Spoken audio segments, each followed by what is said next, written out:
Hello, welcome to LTX classes.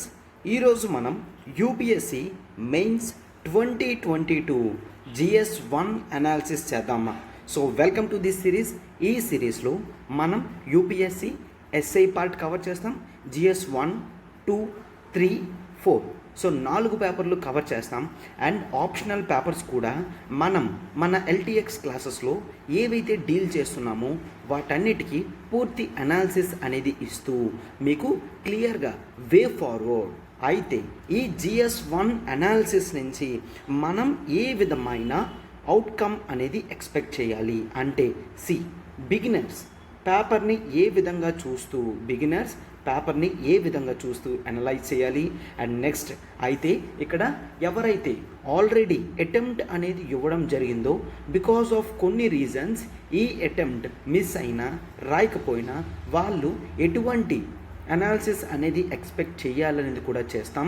అయితే so ఇద్దరు కూడా నెక్స్ట్ వే ఫార్వర్డ్ ఏ పేపర్ని చూసి మనం నెక్స్ట్ పేపర్ని ఎక్స్పెక్ట్ చేయాలి, మన వే ఫార్వర్డ్ ఎలా ఉండాలో కూడా డిస్కస్ చేయడం జరుగుతుంది. క్లియర్. సో అయితే ఇక్కడ చూడండి క్లియర్గా ఇక్కడ మొత్తం పేపర్ అంతా అనాలిసిస్ చేస్తుంది. This is Srinivas. అయితే పేపర్ ఎలా ఉంది, ఈచ్ క్వశ్చన్ని మనం ఏ విధంగా ట్యాకిల్ చేయగలం, how to manage the time అంతా కూడా నీట్గా చెప్పడం జరుగుతుంది. జాగ్రత్తగా అబ్జర్వ్ చేయండమ్మా అండ్ స్టే ట్యూన్. ఒకవేళ ఇంతవరకు సబ్స్క్రైబ్ చేసుకోకపోతే సబ్స్క్రైబ్ చేసుకోండి. మనకి మీరు సబ్స్క్రైబ్ చేసుకుంటే మీకు ప్రతి వీడియో కూడా మీకు అప్డేట్ కింద వస్తుంది కాబట్టి ఒక్క వీడియో కూడా మీరు మిస్ అవ్వాల్సిన అవసరం లేదు. అనాలిసిస్ పార్ట్స్ అన్నీ కూడా పేపర్స్ మనం చేస్తాం, జాగ్రత్తగా చూస్తూ ఉండడమ్మా. This is the paper. So ఇది మనకి పేపర్ దొరికిన ఫోటో కాపీస్ అనమాట. క్లియర్. సో అయితే మీకు పేపర్ క్లియర్గా తెలుసు. 10 మార్క్స్వి 10 క్వశ్చన్స్ ఉంటాయమ్మా. సో 100 మార్క్స్ అనేది ఇది కవర్ అవుతుంది. 15 మార్క్స్వి మళ్ళీ 10 క్వశ్చన్స్ ఉంటాయమ్మా. సో 150 అంటే ఓవరాల్గా పేపర్లో మనకి 250 మార్క్స్కి ఉంటుంది. క్లియర్. 250 మార్క్స్ ఉంటుంది. అయితే పేపర్ హయ్యెస్ట్ ఇన్ జనరల్గా ఎంత వస్తాయి? పేపర్ హయ్యెస్ట్ మనం 100 మార్క్స్ ఎక్స్పెక్ట్ చేస్తాం. 100 ఈజ్ ది హయ్యెస్ట్ ఫిగర్. అంటే టాప్ 10-20లో ఉంటే 110 దాకా కూడా వస్తాయి. బట్ ఇన్ జనరల్గా 100 మార్క్ అనేది ఎక్స్పెక్ట్ చేస్తాం. 100 మార్క్ ఎలా ఎక్స్పెక్ట్ చేస్తాం? ప్రతి 10 మార్క్ క్వశ్చన్లోని 4 మార్క్స్ హయ్యెస్ట్ వస్తాయి అని చూస్తాం. అండ్ 15 మార్క్స్లో హయ్యెస్ట్ 6 మార్క్స్ వస్తాయి. అవునా? సో అలా అయితే 10 క్వశ్చన్స్ ఉంటాయి కాబట్టి 40 అండ్ ఇక్కడ 10 ఉంటాయి కాబట్టి 60, ఓవరాల్ 100 అవుతుంది. సార్ అయితే చాలామందికి డౌట్ ఉంటుంది, సార్ క్వశ్చన్ పేపర్ అంతా కూడా ట్యాకిల్ చేయాలా? ఎస్, డెఫినెట్లీ ప్రతి క్వశ్చన్ కూడా ట్యాకిల్ చేయగలిగితేనే మనకి పేపర్ అంతా కూడా మనం ఫామ్లో ఉండగలము. పేపర్ అనేది వితిన్ టైంలో మనం అడ్జస్ట్ చేసుకోగలగాలి. సో అట్లా అడ్జస్ట్ చేసుకోవాలి అంటే ప్రిపరేషన్ అనేది మనం ఇప్పటి నుంచే చాలా మెటిక్యులస్గా, చాలా ప్రిసైజ్డ్గా, జాగ్రత్తగా ఏ క్వశ్చన్కి ఎంత టైం ఇవ్వాలో కూడా మనం జాగ్రత్తగా చూసుకోవాలన్నమాట. ఫర్ ఎగ్జాంపుల్ 10 మార్క్స్ క్వశ్చన్కి అయితే మనం క్వశ్చన్ 7 మినిట్స్లో కంప్లీట్ చేసుకోవాలి. క్లియర్. అదే 15 మార్క్స్ క్వశ్చన్ అయితే మనం క్వశ్చన్ని 10 మినిట్స్లో కంప్లీట్ చేసుకుంటూనే ఓవరాల్గా పేపర్ అంతా కూడా మనం వితిన్ టైం కల్లా చేయడానికి అవుతుందన్నమాట. లేదంటే మనకి అవ్వదు. అర్థమైంది కదమ్మా? అయితే మొత్తం పేపర్ అంతా కూడా ఇఫ్ యూ కన్సిడర్ లాస్ట్లో ప్రతి క్వశ్చన్ కూడా ఈజీగా, మోడరేటా, ఒక ఐడియల్ స్టూడెంట్కి ఏ విధంగా ఉంటుందో చేస్తాను.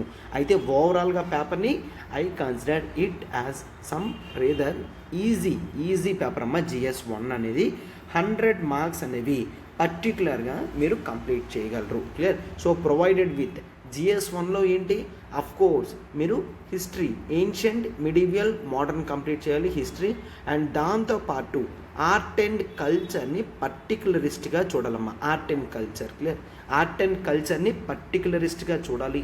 అండ్ ఆ తర్వాత ఇఫ్ యూ టేక్ మనకి ఇక్కడ జోగ్రఫీ పార్ట్ కూడా యాడ్ అవుతుంది. అవునా?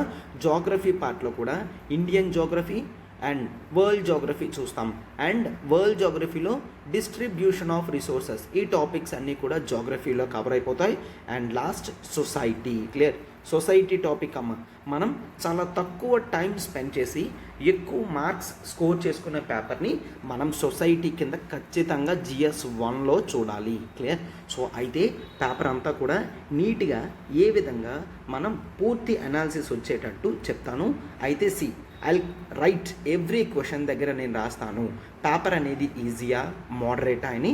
అయితే ఒక్కసారి చూడండి, I will take the things of an ideal student. ఒక ఐడియల్ స్టూడెంట్ అయితే ఏ విధంగా అర్థం చేసుకోవాలి పేపర్ అనేది నేను ఇక్కడ పెట్టడం జరుగుతుంది. క్లియర్? సో ఒక ఐడియల్ స్టూడెంట్ అంటే ఎవరైతే ప్రొవైడెడ్ విత్ ఈ పైన చెప్పిన టాపిక్స్ అన్నీ కూడా డెడికేటెడ్గా కంప్లీట్ చేసి రెగ్యులర్గా టెస్ట్ సిరీస్ ఆన్సర్ రైటింగ్ లాంటివి ప్రాక్టీస్ చేస్తూ ఎగ్జామినేషన్కి ఫుల్ ప్రిపరేషన్తో వెళ్తారో వాళ్ళకి ఇది ఈజీ పేపరా కాదా అనేది నేను చెప్పడం జరుగుతుంది. క్లియర్? సో బిగినర్స్కి ఏ క్వశ్చన్ అయినా కూడా తెలియనట్టే ఉంటుంది. బాగా ప్రో ఉన్న వాళ్ళకి పేపర్ అనేది ఏ విధంగా ఉంటుందో కూడా వేరేగా ఉంటుంది. బట్ ఒక ఐడియల్ స్టూడెంట్కి క్లియర్?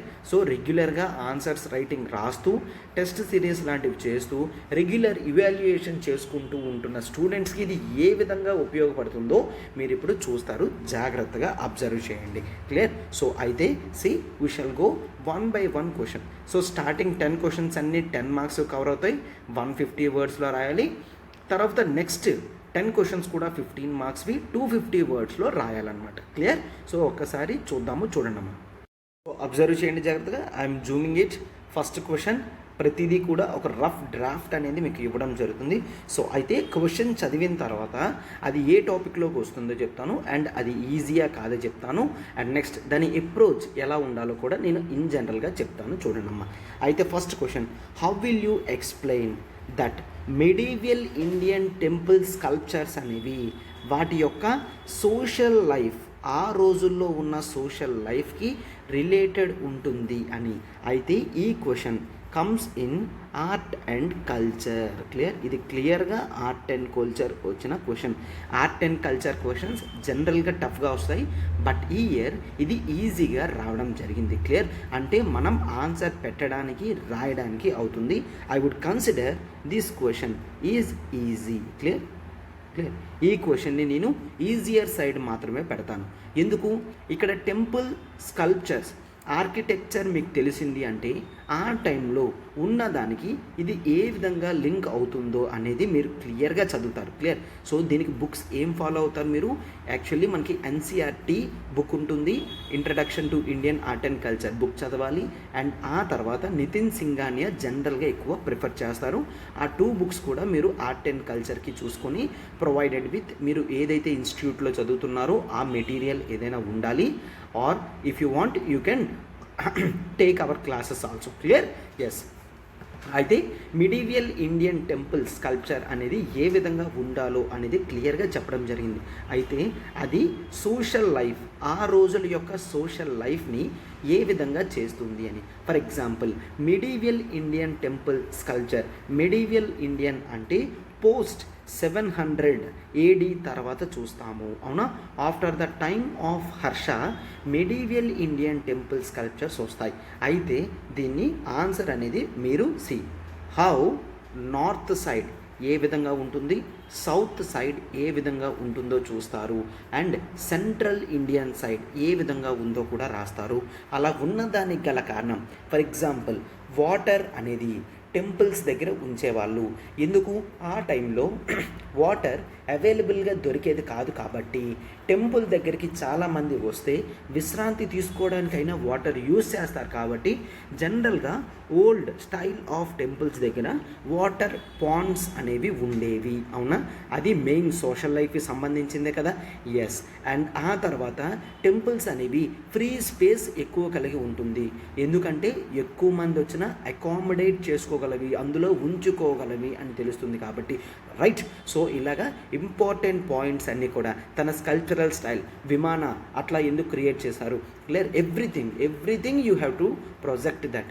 అది ఏ విధంగా సోషల్ లైఫ్కి లింక్ అయి ఉందో ప్రతిదీ చూపించగలగాలన్నమాట. క్లియర్? సో అంటే ఇది మీరు ప్రాపర్గా ఆర్ట్ అండ్ కల్చర్ చదివినట్టయితే సింపుల్గా క్వశ్చన్ని ట్యాకిల్ చేయగలరు అనమాట. క్లియర్? సో అయితే సెకండ్ క్వశ్చన్ చూడమ్మా. And why did the armies of British East Indian company mostly comprising of Indian soldiers. Clear, Indian సోల్జర్స్తో లింక్ అయి ఉన్న బ్రిటిష్ ఆర్మీ వాళ్ళు కన్సిస్టెంట్గా క్లియర్ విన్ అయ్యేవారు. They win consistently. ఎవరితోని?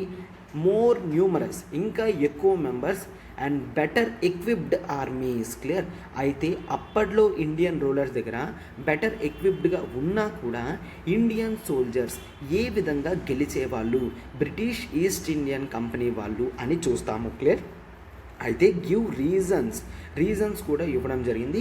150 వర్డ్స్లో మనం దీన్ని రాయమంటున్నారనమాట. క్లియర్, సో అయితే I will place this question as easy కింద పెట్టడం జరుగుతుంది. ఎందుకు? మీరు క్లియర్గా చదవగలరు.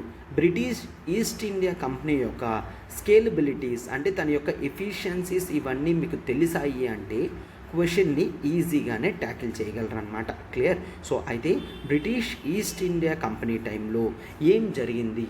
ఇండియన్ సోల్జర్స్ని రిక్రూట్ చేసుకునేవారు, వాళ్ళకి ప్రాపర్ ట్రైనింగ్ అనేది ఇవ్వడం జరిగింది. క్లియర్, ప్రాపర్ ట్రైనింగ్ అంటే కేవలం ఎక్విప్మెంట్ మాత్రమే కాదమ్మా, ట్రైనింగ్ కూడా రెగ్యులర్గా ఇవ్వాలి. అవునా, ప్రాపర్ ట్రైనింగ్ ఇచ్చేవారు.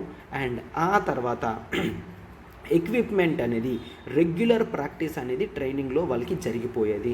అండ్ ఆ తర్వాత ప్రాపర్ కమాండింగ్ స్ట్రక్చర్ కూడా చూసేవాళ్ళు అనమాట. కమాండింగ్ స్ట్రక్చర్ బ్రిటిష్ వాళ్ళు వాళ్ళ కంట్రీస్లో బెటర్ ఎక్విప్డ్గా ఏ విధంగా పెద్ద పెద్ద సైన్యాన్ని కమాండింగ్ చెయ్యాలి అనేది.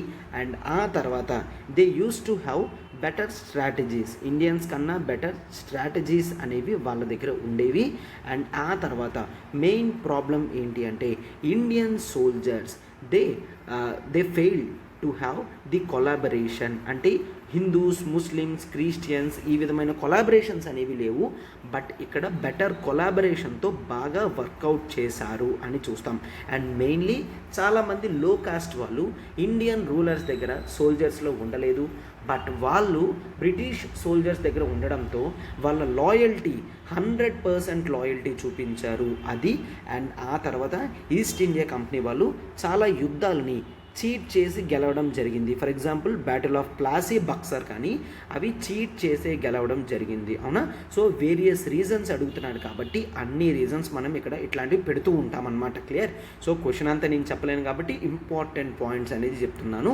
సో అందుకని ఈ క్వశ్చన్ కూడా రాదర్ ఈజీ క్వశ్చన్ అని నేను చెప్తున్నాను అనమాట. క్లియర్, సో ఈజీ క్వశ్చన్ అంటే ఏంటి? బెటర్ అన్ని పాయింట్స్ పెట్టిన తర్వాత మనం 4 మార్క్స్ అనేవి ఎక్స్పెక్ట్ చేయగలం. సో ప్రతి క్వశ్చన్కి beautiful introduction followed by beautiful conclusion అనేది మీరు రాస్తూ ఉండాలి. క్లియర్, సార్ అవి ఎలా రాయాలి? అవి మీరు రెగ్యులర్ ప్రాక్టీస్ చేసుకుంటేనే రాయాలమ్మా. ఇక్కడ నేను చెప్పినా కూడా ఎగ్జామినేషన్లో మీరు దాన్ని యూజ్ చేయలేరు కదా, right? Yes. And next third question చూడండి. థర్డ్ క్వశ్చన్ ఏంటి? Why was there a sudden spurt in famines in colonial India since the mid-18th century? Give reasons. Clear, అయితే mid-18th century అంటే 1750s. క్లియర్, 1715స్లో ఫెమైన్స్ అనేది ఏ విధంగా సడన్గా పెరగడం జరిగింది? రీజన్స్, సడన్గా ఫెమైన్స్ అనేవి ఎందుకు వచ్చాయి? అయితే ఈ ఫెమైన్స్ రావడానికి గల కారణాలు మీరు చాలా విధాలుగా పెట్టచ్చు. ఏంటది? జియోగ్రఫికల్ రీజన్స్ ఏంటి, అడ్మినిస్ట్రేటివ్ రీజన్స్ ఏంటి, క్లియర్, కల్చరల్ రీజన్స్ ఏంటి, పొలిటికల్ రీజన్స్ ఏంటి, ఎకనామిక్ రీజన్స్ ఏంటి, ప్రతిదీ కూడా 1750స్లో జరిగిన ఫెమైన్స్ గురించి. 1750స్లో మనకి గ్రేట్ వెస్ట్ బెంగాల్ దగ్గర గ్రేట్ ఫెమైన్ అనేది రావడం జరిగింది. In which lakhs of people were died and they lacked food also. Clear, అంటే 1750s. ఇది మోడర్న్ ఇండియన్ క్వశ్చన్. ఇది ఒకవేళ మీరు పర్టికులరిస్ట్గా చూడకపోతే I will keep this as moderate question. అంటే ఈజీ కాదు, కాస్త టిపికల్, అది కూడా మోడరేటే, టఫ్ కూడా కాదు. Clear, yes. And next question చూడండి. Easy and direct question. Describe the characteristics and types of primary rocks. ఇది క్లియర్గా మనకి జాగ్రఫీ బేస్డ్ క్వశ్చన్. సో మన క్లాస్లో క్లియర్గా ప్రైమరీ రాక్స్ అంటే ఏంటి, వాటి క్యారెక్టరిస్టిక్స్ అంటే ఏంటి, ఇవన్నీ కూడా నీట్గా చేయించడం జరిగింది. క్లియర్. సో అయితే ఇక్కడ మనం ఏం చూస్తాము, ఈ క్యారెక్టరిస్టిక్స్ ఇవన్నీ కూడా చాలా ఇంపార్టెంట్ అనమాట. సో అవి మనం స్పెషల్ ఫోకస్గా చెప్పడం జరిగింది కాబట్టి మన స్టూడెంట్స్ చాలా ఈజీగా క్వశ్చన్ని ఫీల్ అయ్యారు. క్లియర్. సో ఇది definitely an easy question only. Clear. Primary rocks ఏంటి, అవి ఎన్ని విధాలుగా ఉన్నాయి, ఇవన్నీ కూడా మనం రాస్తాం. Better go with some diagrams. Clear. ఎగ్జాంపుల్స్తో సహా. వీడు ఎగ్జాంపుల్ అడగకపోయినా, ఫర్ ఎగ్జాంపుల్ గ్రనైట్ కానీ ఇవన్నీ కూడా ప్రైమరీ రాక్స్, అవునా? ఎస్. అటువంటి ప్రైమరీ రాక్స్ యొక్క క్యారెక్టరిస్టిక్స్ని రాస్తున్నప్పుడు బెటర్ ఎగ్జాంపుల్స్తో మనం పెట్టాము అంటే అది మనకి కాస్త బెనిఫిట్ అవుతుందన్నమాట. క్లియర్. సో అర్థమైంది కదా. సో ఇది ఒక ఈజీ క్వశ్చన్. అండ్ నెక్స్ట్ ఒక్కసారి చూడండి, 5th question. Discuss the meaning of the colour coded weather warnings for cyclone prone areas.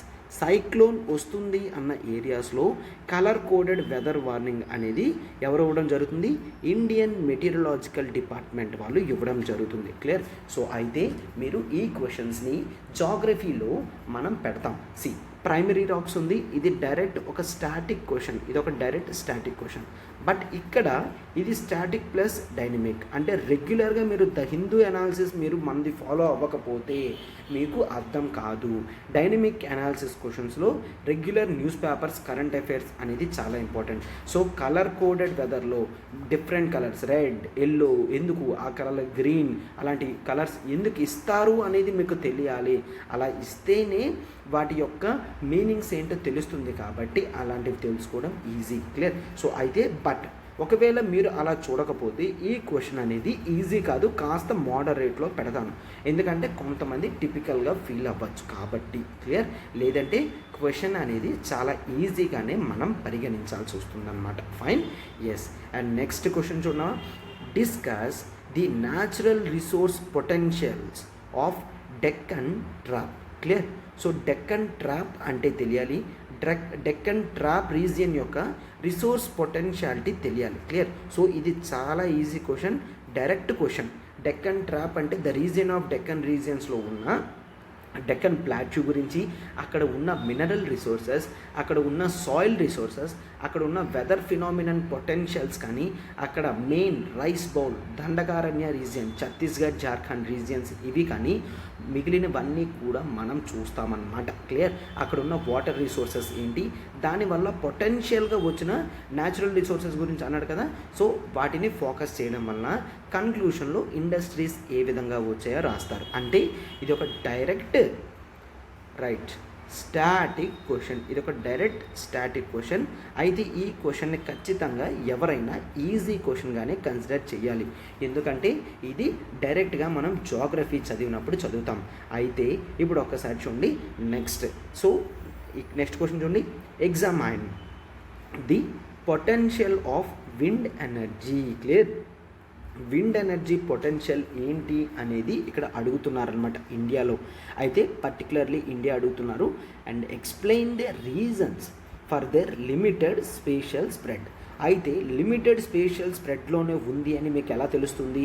First of all wind energy sources ఇండియాలో ఎక్కడ ఎక్కువ ఉన్నాయో తెలియాలి. ఫర్ ఎగ్జాంపుల్ గుజరాత్లో కానీ ఎక్కువ చూస్తాము. ఫైన్. గుజరాత్లో ఎక్కువ చూస్తాం, రాజస్థాన్లో చూస్తాం, తమిళనాడు రీజియన్స్లో చూస్తాం, సౌత్ ఇండియాలో చూస్తాం. అంతేకాని మిడిల్లో, సెంట్రల్లోని, నార్త్ ఈస్ట్లోని ఎక్కువ లేవన్నమాట. సో విండ్ ఎనర్జీ యొక్క పొటెన్షియల్ ఏంటో రాస్తూ ఎందుకు కేవలం ఈ రీజన్స్లోనే ఉన్నాయి అంటే you have to provide first of all geographical reasons, తర్వాత పొలిటికల్ రీజన్స్, తర్వాత ఎకనామిక్ రీజన్స్, తర్వాత సోషల్ రీజన్స్, ఇవన్నీ పెడుతూ బ్యూటిఫుల్గా కన్క్లూషన్ అనేది ఇవ్వాలి. అయితే ఈ క్వశ్చన్ని I should space it as static plus dynamic. Static plus dynamic and question easy sir. Of course question అనేది ఈజీగానే మనం పెట్టాలమ్మా. మినిమం స్పేషియల్ స్ప్రెడ్ అనేది మీకు గుజరాత్ ఏరియాస్ తెలియకపోయినా సౌత్ ఇండియాలో ఉన్నది అని మీకు తెలుస్తుంది, అవునా? ఈవెన్ ఏపీలో కూడా ఉంది అని తెలియకపోతే మన ప్రిపరేషన్ అనేది సరిగ్గా లేనట్టే. క్లియర్. సో అందుకనే ఈ ఇష్యూ అనేది మనం క్లియర్గా చూసుకుంటాం. అయితే మీరు జాగ్రఫీ వరకు చూసుకుంటే, హిస్టరీ వరకు ఎన్సీఆర్టీ క్వశ్చన్స్ చదువుకుంటే మీకు కాస్త అడ్వాంటేజ్ ఉంటుంది. జాగ్రఫీ వరకు it is better advisable to go with the NCERTs only. వాడు స్టాటిక్ ప్లస్ డైనమిక్ అడిగినా కూడా ఎన్సీఆర్టీ క్రూషియాలిటీ అనేది మళ్ళీ ఒక్కసారి చూపించడం జరిగింది వాడు. క్లియర్. అర్థమవుతుంది కదమ్మా. సో టాపిక్స్ అన్నీ కూడా నేను పైన చెప్తున్నాను. సో ఈ క్వశ్చన్స్ అన్నిట్లో కూడా ఒక్కసారి చూడండి. సో ఇప్పటి వరకు 7 క్వశ్చన్స్లో కేవలం 2 క్వశ్చన్స్ మాత్రమే మోడరేట్గా ఉన్నాయి. 5 క్వశ్చన్స్ అనేవి మనం ఈజీగా ప్లేస్ చేయడం జరిగింది. అవునా. సో రిమైనింగ్ క్వశ్చన్స్ కూడా మనం చేద్దాము, డోంట్ వరీ. సో దాన్ని బట్టి మీకు క్లియర్గా అర్థమవుతుంది వేటిని ఫోకస్ చేయాలి, దేన్ని ఎట్లా చూడాలి అని చెప్పేసి. క్లియర్. సో ఓవరాల్గా ఈ 7 క్వశ్చన్స్లో మీరు కన్క్లూడ్ చేయాల్సింది ఏంటి, it is advisable to go with NCERT everything. So చూడండి, జాగ్రఫీ మీరు ఈ విధంగా చదవకపోతే better join in our class. Clear. So geography నీట్గా డీటెయిల్డ్గా చదవడం జరుగుతుంది. ఎన్సీఆర్టీ ఎంత ఇంపార్టెంట్ అయ్యింది కాబట్టి ఎన్సీఆర్టీ కూడా మీరు కంప్లీట్ చేయకపోతే you can take the NCERT course also. Clear. So అంటే మీరు ఇండివిజువల్ టాపిక్స్ తీసుకోవచ్చమ్మా. జాగ్రఫీ కావాలంటే జాగ్రఫీ, ఆర్ట్ అండ్ కల్చర్ అంటే ఆర్ట్ అండ్ కల్చర్, హిస్టరీ అయితే హిస్టరీ, ఎన్సీఆర్టీ కావాలంటే ఓన్లీ ఎన్సీఆర్టీ అలాంటివి కూడా తీసుకోవచ్చు. Clear. Here just I'm going with the analysis part. So important things అన్నీ కూడా మనకి ఇక్కడ ఎన్సీఆర్టీస్లో కవర్ చేయడం జరుగుతుంది కాబట్టి ఈ పేపర్ని మీరు ఈజీగా ఈ 5 క్వశ్చన్స్లో కూడాను 5 into 4 20 మార్క్స్ అనేది మీరు కన్ఫామ్గా స్కోర్ చేసి తీరాల్సిందే. అండ్ ఆ తర్వాత 3.5 మార్క్స్ మోడరేట్ క్వశ్చన్స్లో హాఫ్ మార్క్ పోతుంది కాబట్టి that is 3 to 7 8.5. Clear. 8.5 mark అనేది వస్తుందన్నమాట. అంటే స్టార్టింగ్ 7 క్వశ్చన్స్లో మనం అట్లీస్ట్ 28 క్వశ్చన్స్ అయినా కూడా ఎక్స్పెక్ట్ చేసి తీరాలి. మనం అట్లా రాయకపోతే మనం మార్క్స్ అనేవి పెరగవన్నమాట. క్లియర్. అర్థమైంది కదమ్మా. నెక్స్ట్ క్వశ్చన్కి వెళ్తున్నాను, జాగ్రత్తగా అబ్జర్వ్ చేయండి. నెక్స్ట్ 8th క్వశ్చన్కి వెళ్తున్నాను, చూడమ్మా. అయితే ఈ క్వశ్చన్ మనం ఎక్స్పెక్ట్ చేసేది ఎక్స్ప్లోర్ అండ్ ఇవాల్యుయేట్. క్లియర్. ఏమంటున్నాడు, explore and evaluate the impact of work from home on family relations. అయితే ఈ పార్ట్ ఎక్కడిది, క్లియర్గా ఇది సొసైటీ GS1లో సొసైటీకి సంబంధించింది. అండ్ ఇది డైనమిక్ క్వశ్చన్. క్లియర్. సొసైటీలో ఎప్పుడు కూడా మనం డైనమిక్ క్వశ్చన్సే ఎక్స్పెక్ట్ చేయాలి. This I would consider easy question. Work from home వలన ఫ్యామిలీ రిలేషన్స్లో ఏ విధమైన రిలేషన్స్ అనేవి చేంజ్ అయ్యాయి. ఎక్స్ప్లోర్ అంటున్నాడు, ఈవాల్యుయేట్ అంటున్నాడు. సో ఏ విధంగా ఫ్యామిలీ రిలేషన్స్ అనేవి పాజిటివ్లోకి వెళ్ళాయి వర్క్ ఫ్రమ్ హోమ్ వల్ల, నెగిటివ్లోకి వెళ్ళాయి వర్క్ ఫ్రమ్ హోమ్ వల్ల మీరు రాస్తారనమాట. క్లియర్. సో కోవిడ్ ఇంపాక్ట్ వలన ద వర్క్ కల్చర్ అనేది చేంజ్ అవ్వడం వలన ఫ్యామిలీ రిలేషన్షిప్స్ అనేవి చేంజ్ అయ్యాయి అని ఇంట్రడక్షన్ రాస్తూ బ్యూటిఫుల్గా అది ఏ విధంగా చేంజ్ అవుతుందో అన్న పాజిటివ్ పాయింట్స్, నెగిటివ్ పాయింట్స్ రాస్తూ కన్క్లూషన్ అనేది బెటర్గా ఇవ్వగలిగితే ఇది మీరు బెస్ట్గా తెచ్చుకోవాల్సిన ఆన్సర్ అనమాట. సో ఖచ్చితంగా ఈ క్వశ్చన్ని ఎవరైనా కూడా ఈజీగా పెట్టి తీరాల్సిందే. అవునా. వర్క్ ఫ్రమ్ హోమ్ వల్ల ఫ్యామిలీ రిలేషన్షిప్స్లో ఏమవుతుందో తెలియకపోతే మనకి చాలా ప్రాబ్లం అవుతుంది. అవునా. So this is an easy question. So society చూసారమ్మా, మీరు ఈజీగా మార్క్స్ అనేవి తెచ్చుకునే ఏకైక స్కోప్ ఉన్న పేపర్ అనేది సొసైటీ. అయితే ఎన్ని క్వశ్చన్స్ ఇస్తున్నారో చూడండి. 8th క్వశ్చన్ అదే, 9th క్వశ్చన్ అదే, 10th క్వశ్చన్ కూడా అదే. క్లియర్. సో ఈ 3 క్వశ్చన్స్ కూడా సొసైటీ. అంటే 10 మార్క్స్లోనే 30 మార్క్స్ దాకా మీకు విలువైన పేపర్. క్లియర్. సో అండ్ ఇక్కడ ఖచ్చితంగా మీరు క్వశ్చన్ మార్క్స్ అనేవి ఎక్కువ తెచ్చుకోవచ్చు అనమాట. ఫైన్. సో నెక్స్ట్ క్వశ్చన్ చూడండి. How is growth of Tier 2 cities.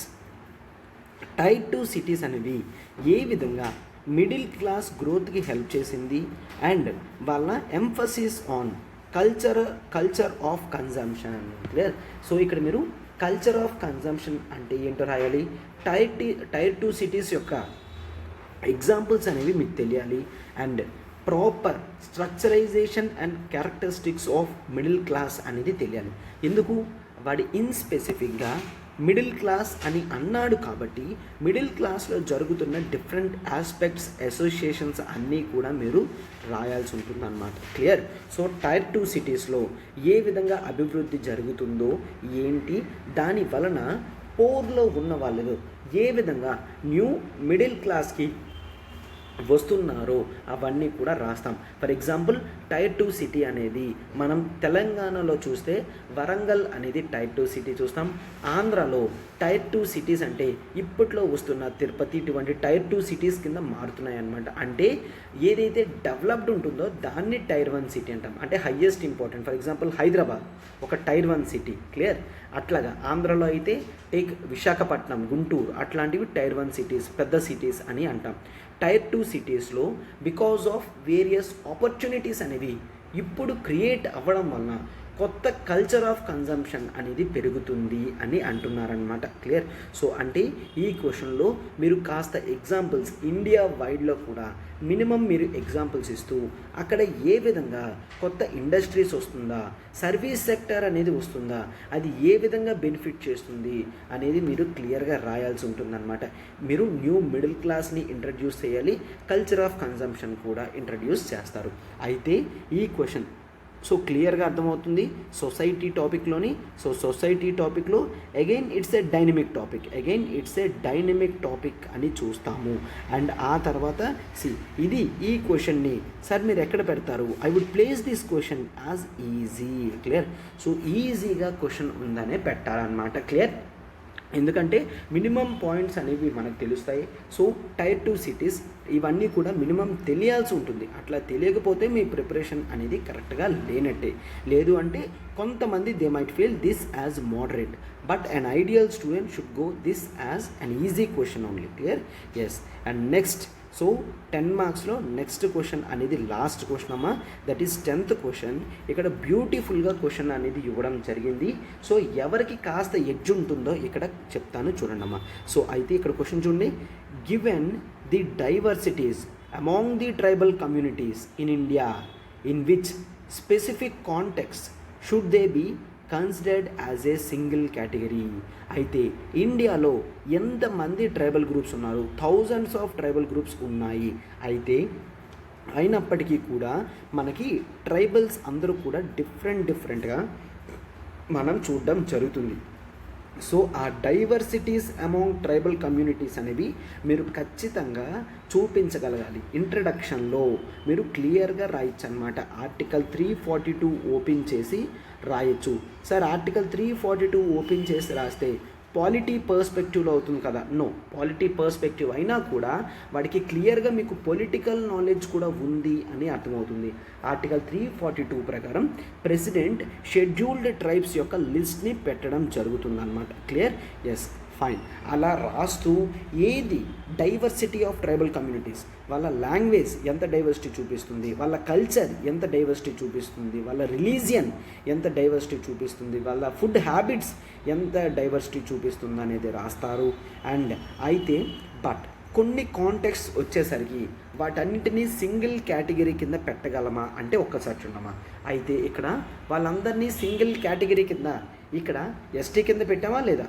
So అంటే ఒక సింగిల్ కేటగిరీ ఎన్ని ట్రైబల్ గ్రూప్స్ ఉన్నా వాళ్ళందరినీ ఆర్టికల్ 342లో పెట్టాం. అంటే సింగిల్గా పెట్టడం అవుతుందా లేదా? ఎస్, అవుతుంది. అయితే ట్రైబల్ ఎంతమంది ఉన్నా వాళ్ళ ప్రాబ్లమ్స్ అనేవి ఒకటే కాదా? వాళ్ళ ప్రాబ్లమ్స్ ఏంటి? హెల్త్ ప్రాబ్లమ్స్ కానీ, ఎడ్యుకేషన్ ప్రాబ్లమ్స్ కానీ, ఎంప్లాయ్మెంట్ ప్రాబ్లమ్స్ కానీ, అవునా, ఎన్విరాన్మెంటల్ డెవలప్మెంటల్ ప్రాబ్లమ్స్ కానీ అన్నీ కూడా సేమ్, అవునా కదా? సో ఈ విధంగా వాళ్ళని ఒకటిగా పెట్టగలుగుతున్నామా లేదా?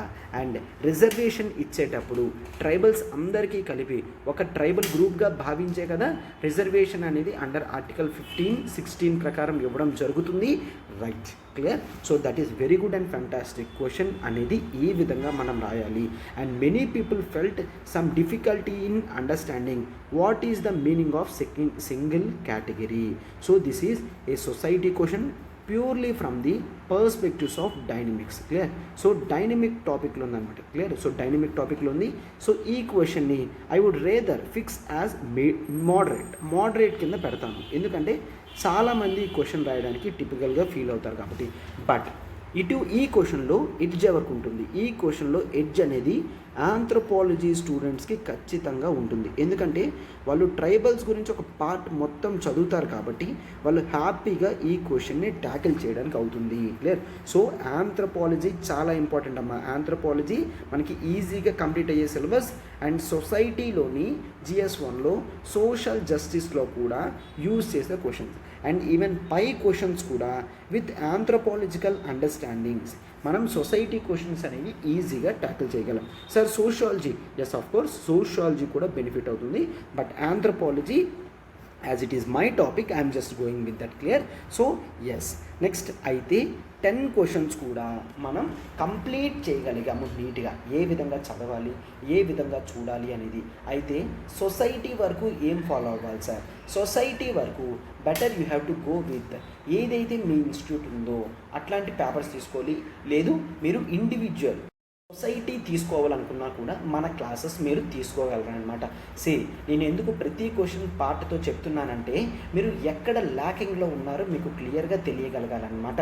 ఓకే, నాకు జాగ్రఫీ రాలేదు, నాకు డిస్ట్రిబ్యూషన్ ఆఫ్ రిసోర్సెస్ రావట్లేదు, నాకు మ్యాప్ పాయింటింగ్ తెలియట్లేదు, సో నేను జాగ్రఫీ చదవాలి, హిస్టరీ, మోడర్న్ ఇండియా చదవాలి, ఆర్ట్ అండ్ కల్చర్ చాలా ఫోకస్డ్గా ఉండాలి అన్న కన్క్లూషన్స్ అనేవి మీకు కన్ఫామ్గా వచ్చి తీరాల్సిందే.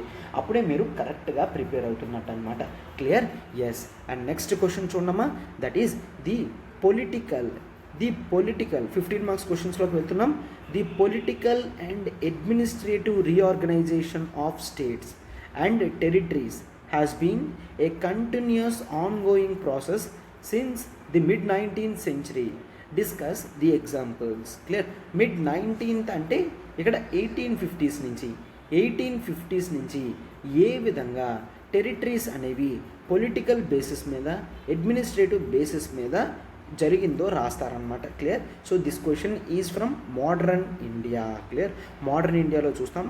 అయితే సార్ ఎంత టైం లైన్ డివైడ్ అయిన తెలంగాణ 2014 ఎగ్జాంపుల్తో సహా రాయొచ్చు. అంటే 1850s నుంచి 2014 వరకు మీకు ఏ స్టేట్ ఏ విధంగా ఎప్పుడు ఎందు గురించో డివైడ్ అయ్యిందో మీరు క్లియర్గా రాయొచ్చు అనమాట. ప్రొవైడెడ్ విత్ మీరు మన పాలిటీ క్లాస్ చూసినట్టయితే ఈ క్వశ్చన్ రాయగలరు. సో ఇది మోడర్న్ ఇండియా అయినప్పటికీ పాలిటీలో మనం క్లియర్గా చూస్తాం కాబట్టి అవి మీకు హెల్ప్ చేస్తాయన్నమాట. క్లియర్? సో ఇది ఒక 15 మార్క్ క్వశ్చన్ కాబట్టి ఇది ఆలోచించి రాసేసరికి కంటెంట్ ఉన్నా మనకి కాస్త టైం పడుతుంది కాబట్టి I keep this question as moderate. Sir అయితే ఇది స్టాటిక్ క్వశ్చనా? No, this should not be considered as static, but of course this as a dynamic part ఉండి క్లియర్గా స్టేట్స్ గురించి వాటి గురించి తెలియాలన్నమాట. నార్త్ ఈస్ట్లో ఎందుకు ఏ విధంగా స్టేట్స్ వచ్చాయి అండ్ ఈ రోజుకి కూడా నార్త్ ఈస్ట్ వాళ్ళు ఏ విధంగా కొత్త స్టేట్స్ కొత్త కంట్రీస్ అడుగుతున్నారు, సౌత్ ఇండియాలో ఎందుకు ఇంకా ఇప్పటికీ డిఫరెన్సెస్ అనేవి ఉన్నాయి, పాయింట్స్ అన్నీ మీరు పెడితేనే మీకు మార్క్స్ అనేవి వస్తాయన్నమాట. క్లియర్? సో అర్థమైంది కదమ్మా? That is very good. And next 12th question చూడమ్మా. Discuss the main contribution of Gupta period. Sir ancient India? No, ఒక్కసారి జాగ్రత్తగా చూడండి. గుప్తా పీరియడ్లోని చోళా పీరియడ్లో జరిగిన కల్చర్, హెరిటేజ్ అండ్ కల్చర్ యొక్క ఇంపార్టెన్స్ అనేది అడుగుతున్నాడు. క్లియర్? సో గుప్తా పీరియడ్లో, చోళా పీరియడ్లో ఏ విధంగా ఆర్ట్ అండ్ కల్చర్ డెవలప్ అయ్యింది, అప్పుడు ఏముంది, మీరు ఒక్కసారి ఇంట్రడక్షన్ అనేది బ్యూటిఫుల్గా రాయాల్సి ఉంటుంది. ఏంటి?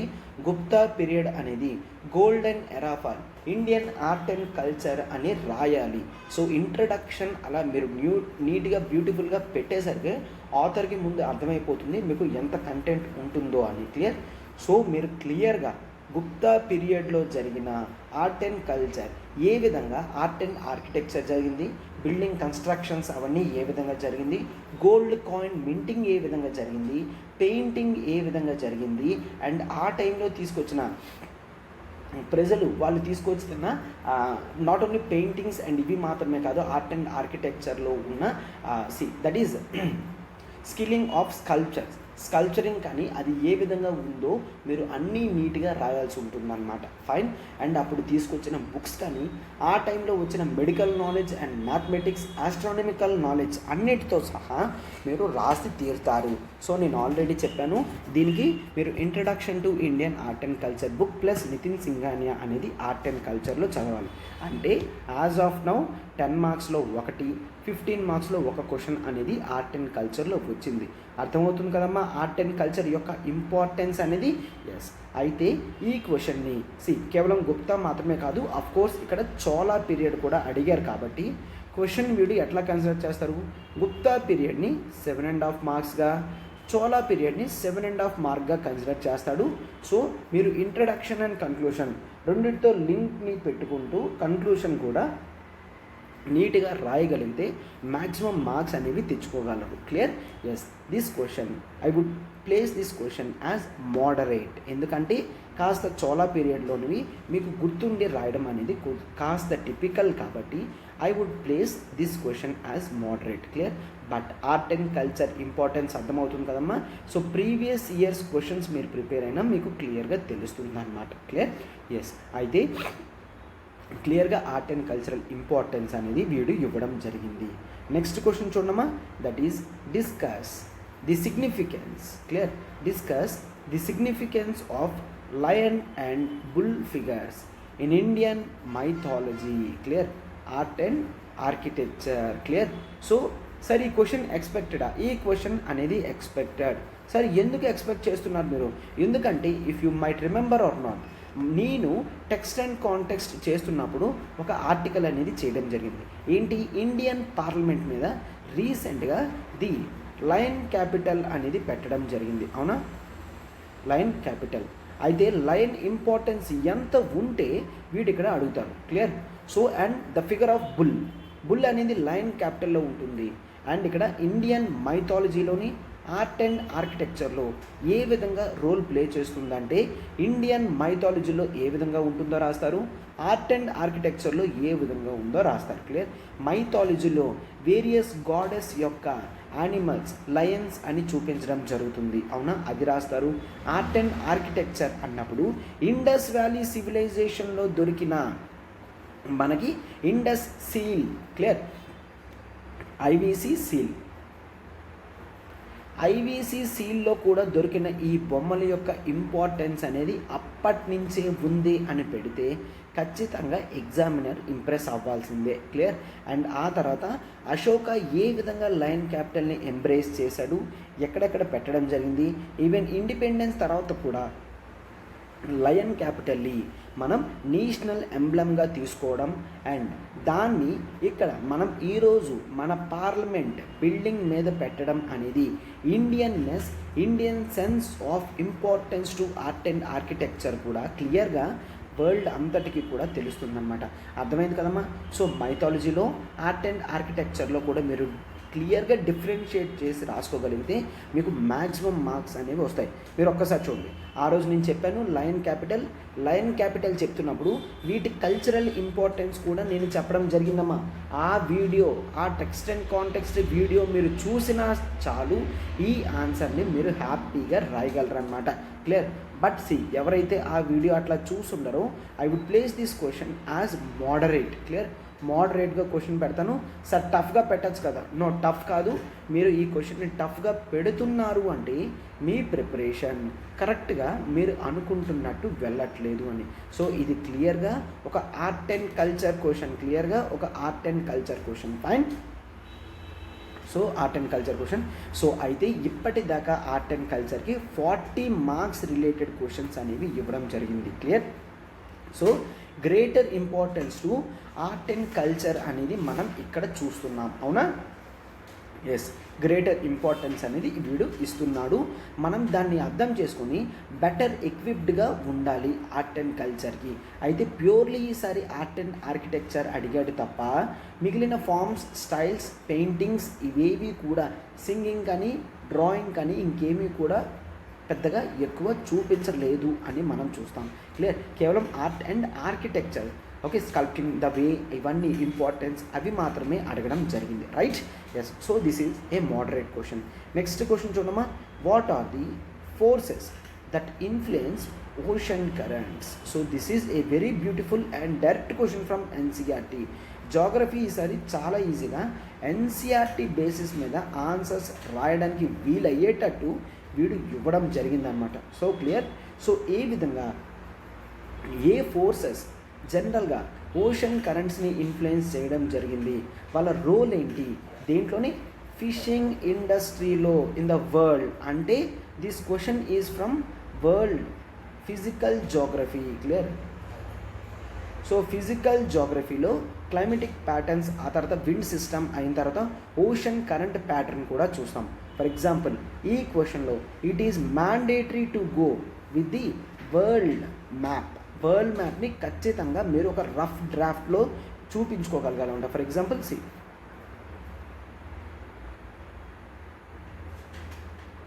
సార్ నాకు ఇక్కడ ప్లేస్ లెక్క పెడుతున్నాను. So something you have to go.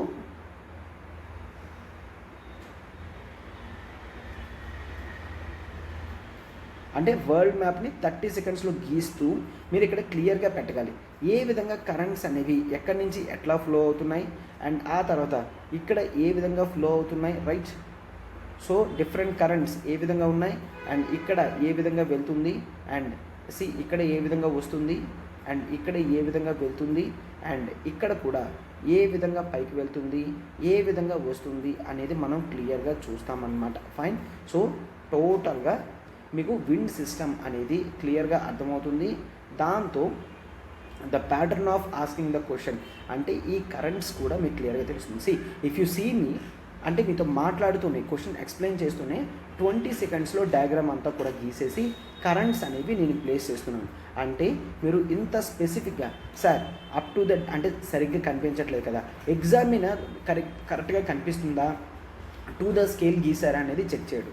ఉన్న టైం లిమిట్స్ అనేవి వాడికి తెలుసు కాబట్టి మీరు ఎంత విధిగా వేసినా కూడా బట్ నేమింగ్ లేబులింగ్ అనేది చాలా ఇంపార్టెంట్.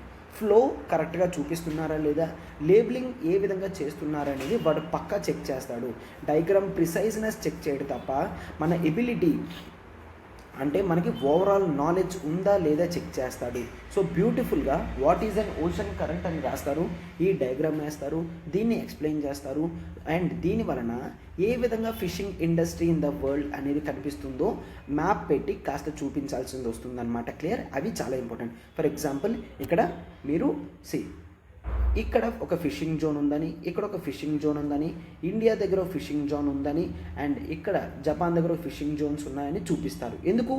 ఎక్కడైతే cold currents and warm currents meet అవుతాయో అక్కడ ఎక్కువ ఫిషింగ్ మినరల్ ఫిషింగ్ సోర్సెస్ అనేవి ఇక్కడ దొరుకుతాయి. ఎందుకు? అక్కడ ఫిష్కి కావాల్సిన ఫుడ్ మెటీరియల్ అనేది తయారవుతుంది. మెయిన్లీ ప్లాంక్టన్స్ గ్రో అవుతాయి. సో ఆ ప్లాంక్టన్స్ గ్రో అవ్వడం వలన ఇవి పెరుగుతాయి. క్లియర్. సో ఇవన్నీ కూడా రాస్తారు. సో 15 మార్క్ ఆన్సర్ని బ్యూటిఫుల్గా మీరు ఇట్లా డయాగ్రామ్ పెడితే మాత్రం it is definite for sure you shall be getting to the marks of 7 to 8 పక్కా. క్లియర్. సో ప్రాపర్గా నేను చెప్పినవన్నీ చేస్తే 7 to 8 అంటే మ్యాక్సిమం 6 అయినా కూడా మీరు వేసిన డయాగ్రామ్కి పెట్టిన డయాగ్రామ్కి వాడు ఫ్లాట్ అవ్వాల్సిందే, 7 మార్క్స్ వేయాల్సిందే. క్లియర్. సో ఆ విధంగా మనం క్వశ్చన్ రాస్తామన్నమాట. అయితే క్లియర్గా ఇక్కడ మీరు చూస్తే 15 మార్క్స్ క్వశ్చన్స్ ట్యాకిల్ చేశాను అండ్ ఆ తర్వాత 10 మార్క్స్ క్వశ్చన్స్ ట్యాకిల్ చేశాను. అయితే ఇక్కడ మోడరేట్ క్వశ్చన్స్ నేను ఎన్ని పెట్టాను, 10 మార్క్స్లో మరొక 2 క్వశ్చన్స్ మోడరేట్ పెట్టడం జరిగింది, ఒక క్వశ్చన్ ఈజీగా పెట్టడం జరిగింది. క్లియర్. అండ్ 15 మార్క్స్లో చూస్తే మోడరేట్ 3 క్వశ్చన్స్ పెట్టడం జరిగింది and if you take 4th question this I would place as easy question only. క్లియర్గా స్టాటిక్ క్వశ్చన్ అమ్మా. మీరు జాగ్రఫీ టాపిక్ చదువుతున్నప్పుడు విండ్ కరెంట్స్ క్లియర్గా చూస్తారు అండ్ ఓషన్ కరెంట్స్ కూడా క్లియర్గా చూస్తారు. ఈ రెండింటిని కలిపే చదువుతాం, వీళ్ళిద్దరికీ లింక్ ఉంది కాబట్టి ocean currents is the mandatory topic that you have to read static కాబట్టి. క్లియర్. సో అంటే ఈజీగా మీరు మార్క్స్ అనేవి తెచ్చుకోగలరు. అంటే మీరు ఆర్ట్ అండ్ కల్చర్లో హాఫ్ మార్క్ అలా అయితే ఏ విధంగా పోతారు అని మీరు అనుకుంటారో అలాంటివన్నీ కూడా ఈ క్వశ్చన్స్లో మనం గ్యాదర్ చేసుకోవాలన్నమాట. అర్థమవుతుందా? ఈ విధంగా మనం తెచ్చుకోగలిగితేనే ఓవరాల్ పేపర్లో మనం మార్క్స్ అనేవి ఎక్కువ స్కోర్ చేయగలం. Clear? Yes, this is very important. అయితే ఈ పేజ్లో కూడా what is the conclusion you can draw? The conclusion is art and కల్చర్కి NCERT and Nitin Singhania is very important. And geography 15 మార్క్స్కి ఎన్సీఆర్టీ ఈజ్ మ్యాండేటరీ అని చూస్తాం. క్లియర్? జాగ్రఫీ ఎన్సీఆర్టీ మ్యాండేటరీ అని చూస్తాం. క్లియర్? అండ్ అయితే diagrams in geography. Clear? Diagrams అనేవి చాలా ఇంపార్టెంట్గా చూడాలన్నమాట, లేదంటే మనకి మార్క్స్ అనేవి స్కోర్ అవ్వవు. సో ఫైన్, అర్థమవుతుంది కదా. అంటే మీరు ఎక్కువ మార్క్స్ తెచ్చుకోవాలి అనుకుంటే రెగ్యులర్ ఆన్సర్ రైటింగ్ అనేది చాలా ఇంపార్టెంట్. రెగ్యులర్గా మీరు 1-2 ఆన్సర్స్ రాయడం అనేది చాలా ఇంపార్టెంట్గా చూడాలి. సో ఇప్పుడు మిగిలిన క్వశ్చన్స్ని ట్యాకిల్ చేస్తాను, చూడండి. సో ఇప్పుడు రిమైనింగ్ క్వశ్చన్స్ని మనం ఏ విధంగా చూస్తున్నామో మీకు ఒక ఐడియా అనేది వస్తుందన్నమాట. 15th క్వశ్చన్ చూడండి. Discuss the distribution of rubber producing countries. First of all rubber producing countries మీకు తెలియాలి. సో అది మేజర్ ఎన్విరాన్మెంటల్ ఇష్యూస్. ఇప్పుడు ఆ కంట్రీస్ ఏం ఫీల్ అవుతున్నాయో మీరు రాయాల్సి ఉంటుందన్నమాట. అయితే రబ్బర్ ప్రొడ్యూసింగ్ కంట్రీస్ అనేది, sir India is a rubber producing country. Yes, India is a rubber producing country. Sir తర్వాత మలేషియా, థాయిలాండ్, ఇండోనేషియా ఈ కంట్రీస్ అన్నీ కూడా రబ్బర్ని ప్రొడ్యూస్ చేస్తుంది, అవునా? సో అయితే రబ్బర్ ప్రొడ్యూస్ చేసిన కంట్రీస్లో డిస్ట్రిబ్యూషన్ అడిగాడు కాబట్టి ఖచ్చితంగా మీరు వరల్డ్ మ్యాప్ వేసి అట్లీస్ట్ ఒక 4-5 కంట్రీస్ చూపించకపోతే మీకు మార్క్స్ అనేవి పడవు. క్లియర్? సో అందుకనే నేనేం చెప్తున్నాను, ఫిజికల్ జాగ్రఫీ చదువుతున్నప్పుడు మీరు ఇండియా మ్యాప్తో పాటు వరల్డ్ మ్యాప్ కూడా ప్రాక్టీస్ చేయండి అమ్మ. రఫ్గా వరల్డ్ మ్యాప్ ప్రాక్టీస్ చేయండి.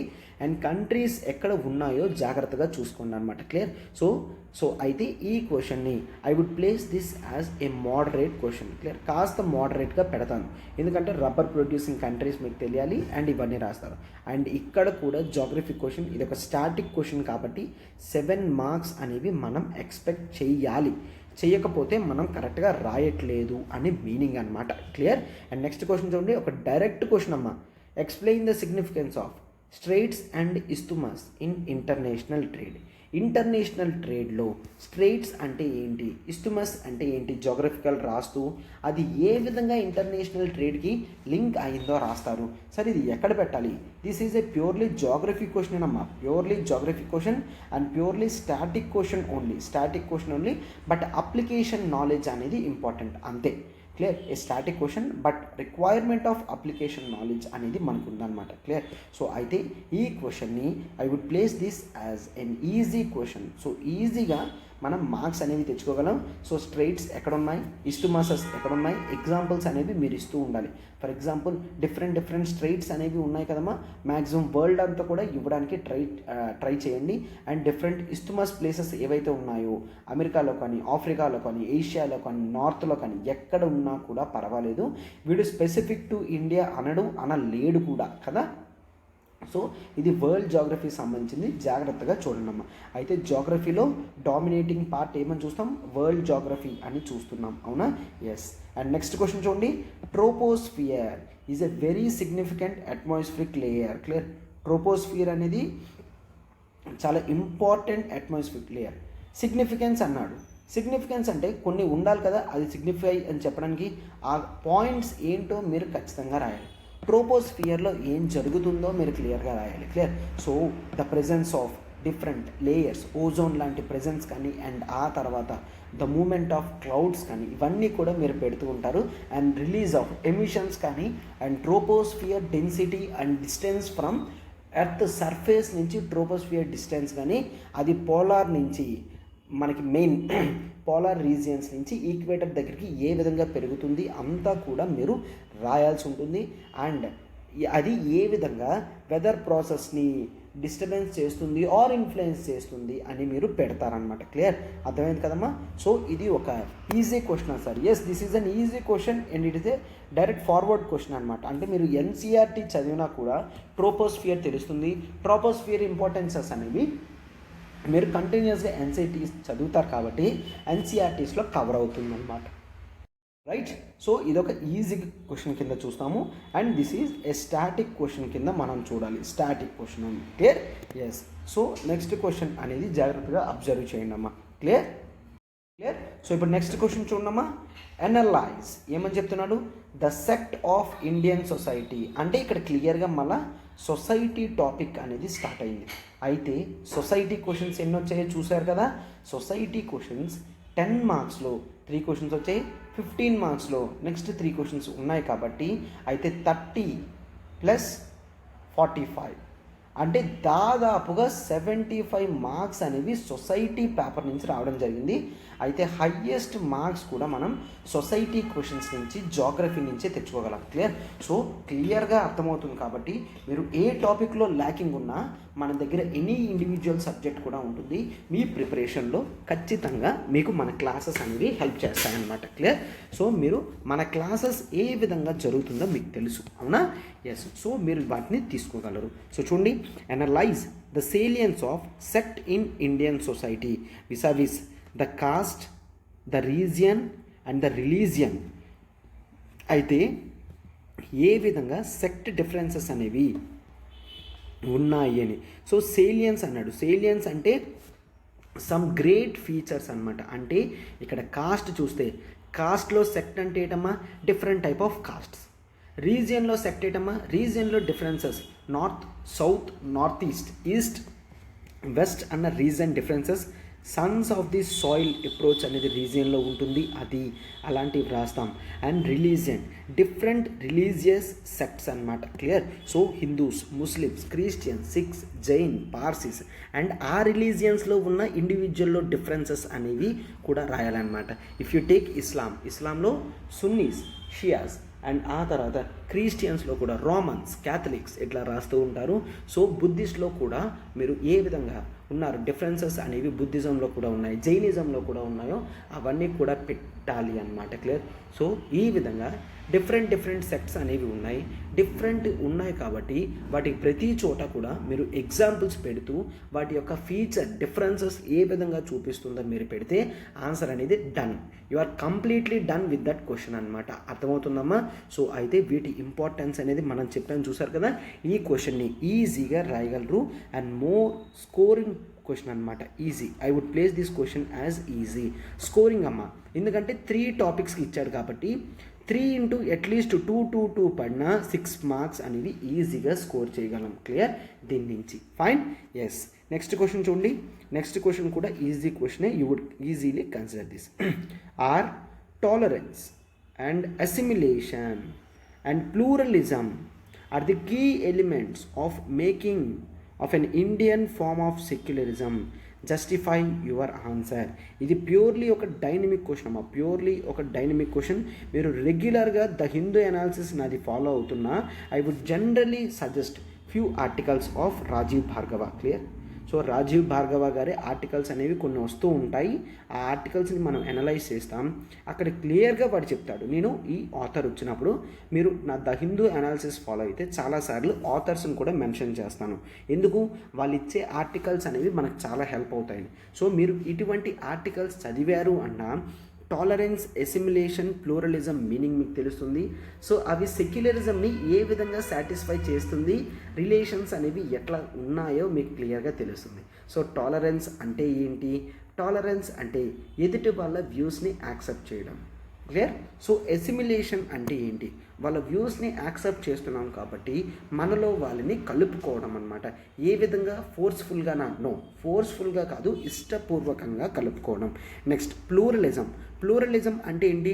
మల్టీ డైమెన్షన్స్ ఉన్నాయి అని యాక్సెప్ట్ చేస్తూ వాళ్ళంతటా వాళ్ళని ఉంచుకుంటూ వాళ్ళతో మనంగా ఏదైతే తీసుకుంటామో దాన్ని ప్లూరలిజం అంటే నథింగ్ బట్ డైవర్సిటీ అన్నమాట. క్లియర్? సో ఇక్కడ మీరు ఈ ఆన్సర్ని పెట్టేటప్పుడు ఒక్కసారి చూడమ్మా, ఖచ్చితంగా మీరు పెట్టాలి. ఏంటని? Definitely tolerance plus assimilation gives rise to pluralism అని రాయాలి.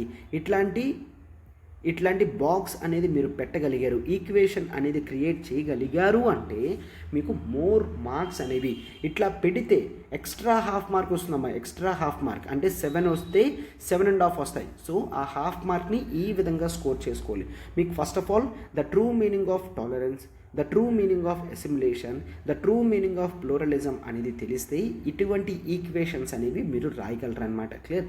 నీట్గా ఫ్లో చార్ట్స్ అనేవి మెయింటైన్ చేసుకోవాలి ప్రతి క్వశ్చన్లో కూడాను. క్లియర్?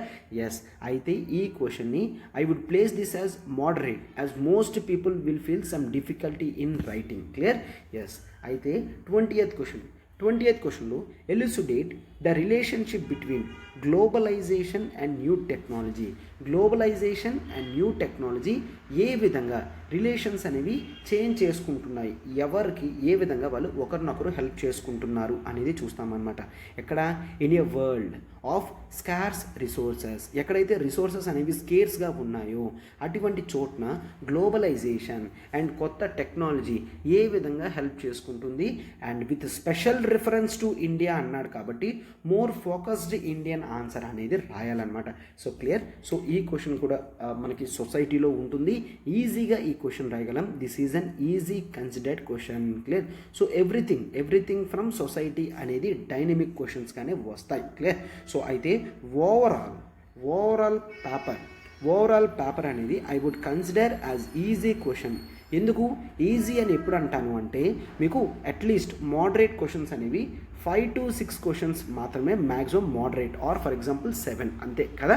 అంటే మినిమం ప్రతి పేపర్లో కూడా మోడరేట్ క్వశ్చన్స్ని ఎక్స్పెక్ట్ చేయగలం. ఈజీ క్వశ్చన్స్ అనేవి డామినేట్ చేసి ఎక్కువ ఉన్నాయి కాబట్టి పేపర్ని ఈజీగానే కన్సిడర్ చేయాలమ్మా. క్లియర్? సో దీంట్లో మార్క్స్ అనేవి ఎక్కువ స్కోర్ చేసుకునే ఛాన్స్ ఉంది. ఇటువంటి పేపర్ యొక్క ఇంపార్టెన్స్ ఏంటి అంటే టాపిక్స్ మనకి క్లియర్గా తెలియాలి. హిస్టరీలో దేని మీద ఫోకస్ ఎక్కువ పెట్టాలి? చాలామంది ఆర్ట్ అండ్ కల్చర్ నెగ్లెక్టెడ్ టాపిక్గా చెప్తారు, బట్ ఇంట్రెస్టింగ్గా చెప్తే చాలా బాగుంటుందమ్మా ఆర్ట్ అండ్ కల్చర్ అనేది. క్లియర్? అండ్ జాగ్రఫీ చాలామంది ఇంట్రెస్టింగ్గా వింటారు కాబట్టి రాయగలరు. అండ్ నెక్స్ట్ వచ్చే టాపిక్ ఏంటి అంటే సొసైటీ. బోరింగ్ అంటారు కానీ ఇది బ్యూటిఫుల్గా చెప్తే సూపర్గా సొసైటీ టాపిక్ ఉంటుందన్నమాట. మీరు క్లియర్గా సొసైటీ టాపిక్స్ అనేవి వినగలిగారు అంటే మోర్ మార్క్స్ అనేవి తెచ్చుకోగలరు. క్లియర్? సో అయితే ప్రతి చోట కూడా ఎన్సీఆర్టీ ఇంపార్టెన్స్ అని చూస్తాం. ప్రతి చోట కూడా రెగ్యులర్ న్యూస్ పేపర్ అనాలిసిస్ అనేది చాలా important. Clear? News paper analysis వినడం అనేది చాలా ఇంపార్టెంట్. మీరు చదివితే కొన్ని వ్యూస్ అనేవి మీకు అర్థం కాకపోవచ్చు, అదే మీరు మన అనాలిసిస్ అనేది వింటే మీరు బైలింగ్యువల్లో చెప్తాం కాబట్టి క్లియర్గా అనాలిసిస్ పార్ట్ అనేది అర్థమవుతుంది. అండ్ ఆ తర్వాత బ్యూటిఫుల్గా కన్క్లూషన్స్, ఇంట్రడక్షన్స్ ఏ విధంగా రాయాలో అనేది మీరు ముందే ప్రాక్టీస్ అయి ఉండాలి. సో వీటన్నిటినీ ఎట్లా ట్యాకిల్ చేయగలరు? వీటన్నిటినీ కూడా మీరు ఆన్సర్ రైటింగ్లో ట్యాకిల్ చేయగలరు అనమాట. Clear? So regular writing of answer and regular verification of answers with the respected faculties అనేవి చాలా ఇంపార్టెంట్. సో మన క్లాసెస్లో జనరల్గా టాపిక్స్ మాత్రమే కాదు క్వశ్చన్స్ కూడా ఇవ్వడం జరుగుతుంది. క్వశ్చన్స్ ఇస్తూ వాటిని మీరు రెగ్యులర్గా రాస్తారనమాట. Clear? So for example I deal my polity regular basis మీద ఇంపార్టెంట్ క్వశ్చన్స్ ఇవ్వడం జరుగుతుంది. అది క్లాస్లో చెప్పి మీ మిస్టేక్స్ని వెంటనే కరెక్ట్ చేస్తాను కాబట్టి నెక్స్ట్ ఎగ్జామ్ కల్లా సాటిస్ఫై అవుతారు. అండ్ నా పార్ట్స్ ఆఫ్ ఆంథ్రోపాలజీ ఆప్షనల్లో కూడా రెగ్యులర్ ఆన్సర్ రైటింగ్ అనేది నేను చేయిస్తానమాట. క్లియర్? సో మీరు వెంటనే ఎక్కడ ల్యాకింగ్లో ఉన్నారో, ఎక్కడ స్ట్రీమ్ లైన్ చేసుకోవాలో చాలా ఇంపార్టెంట్. క్వశ్చన్ అనేది ఈజీగానే ఉంది. నెక్స్ట్ ఇయర్ కూడా ఇట్లా ఉండొచ్చు అని మనం ఎక్స్పెక్ట్ చేయాలి. బట్ ఈ ఇయర్ ఎక్కడ ఫోకస్ చేశాడో అనేది తెలియాలి. సొసైటీ ఎన్ని మార్క్స్ వచ్చాయి, జాగ్రఫీ ఎన్ని మార్క్స్ వచ్చాయి, ఆర్ట్ అండ్ కల్చర్ ఎన్ని వచ్చాయి, హిస్టరీ ఎన్ని మార్క్స్ వచ్చాయి, ఇవి జాగ్రత్తగా అబ్జర్వ్ చేస్తూ మనం చూసుకోవాలన్నమాట. ఎక్కడ ఫోకస్ చేయాలి?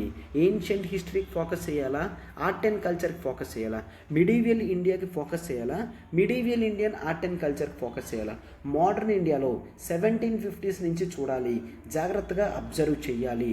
క్లియర్? సో ఇలాంటివన్నీ కూడా చాలా ఇంపార్టెంట్ అన్నమాట. ఫైన్.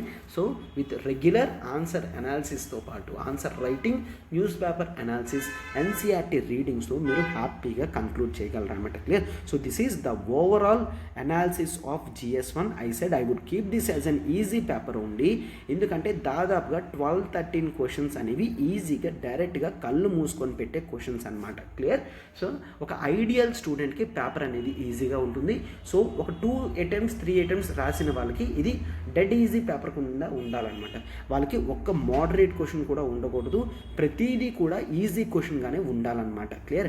సో 2-3 అటెంప్ట్స్ నుంచి రాస్తున్నారంటే ఖచ్చితంగా పేపర్ అనేది డెడ్ ఈజీగానే ఉండాలి. క్లియర్? ఎస్. సో క్లాస్ అనేది మన అనాలిసిస్ విన్నారు కదమ్మా, చాలా హార్డ్ వర్క్ చేసి ప్రతి వీడియో కూడా పెట్టడం జరుగుతుంది. మీ ఎప్రిషియేషన్ అనేది మాకు చాలా ఇంపార్టెంట్ అనమాట. మేము హార్డ్ వర్క్ చేసేది మీకు నాలెడ్జ్ ఎన్హాన్స్మెంట్కే కాబట్టి మీరు మీ గ్రాటిట్యూడ్ అనేది కింద కామెంట్ బాక్స్లో పెట్టచ్చు అనమాట. ఫైన్.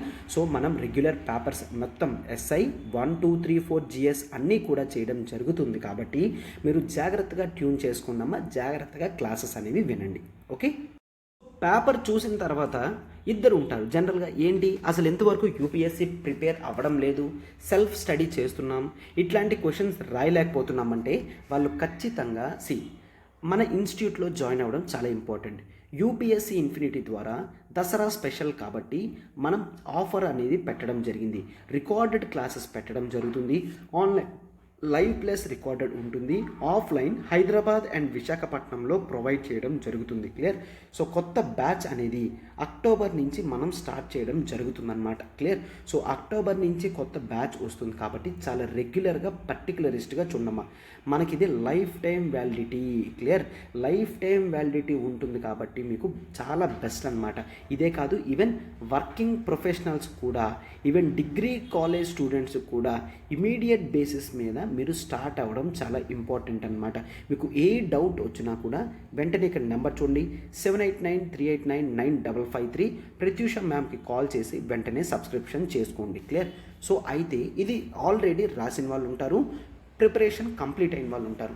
వాళ్ళు ఈ క్వశ్చన్ పేపర్ చూసి అమ్మో పేపర్ టఫ్ ఉంది అంటే మీరు ఖచ్చితంగా వెరీ బిగినర్ అన్నమాట. మీరు ఆన్సర్ రైటింగ్ అనేది చాలా ఇంపార్టెంట్. అయితే ఆన్సర్ రైటింగ్ కోర్స్ అనేది మనకి 10,000కి ఉంటుంది. 10,000 ఉంటుంది. టెస్ట్ సిరీస్ అనేది 15,000 ఉంటుంది. బట్ రెండు కలిపి ఇప్పుడు మనం కేవలం 15,000కి విత్ లైఫ్ టైం వ్యాలిడిటీ ఇవ్వడం జరుగుతుంది. లైఫ్ టైం వ్యాలిడిటీ అమ్మ అంటే మీరు బిగినర్స్ కాబట్టి డైలీ బేసిస్ మీద మనకి జరిగే ఆన్సర్ రైటింగ్ క్లాసెస్కి అటెండ్ అవ్వండి. అండ్ ఆ తర్వాత టెస్ట్ సిరీస్కి కూడా మీరు అటెండ్ అవ్వండి అమ్మ. క్లియర్? సో టెస్ట్ సిరీస్కి కూడా మీరు అటెండ్ అవుతే బోత్ ఆఫ్లైన్ అనేది మనకి హైదరాబాద్ ఆఫ్లైన్లో టెస్ట్ సిరీస్ ఉంది, ఆన్లైన్లో కూడా ఉంది. సో మీరు ఇమీడియట్ బేసిస్ మీద వెంటనే ఈ నెంబర్కి కాల్ చేసి మీరు ఏదైతే డిఫికల్ట్గా ఫీల్ అవుతున్నారో this is your medicine. Clear? This is your medicine. మీ ప్రాబ్లంకి మెడిసిన్ ఇదేనమ్మా. You have to take the things. సివిల్స్లోకి వస్తున్నారంటే మినిమం టఫ్నెస్ అనేది ఎక్స్పెక్ట్ చేసి వస్తారు కాబట్టి మీరు you have to start your preparation. Clear? You have to start your preparation. This is very important. Clear? Yes.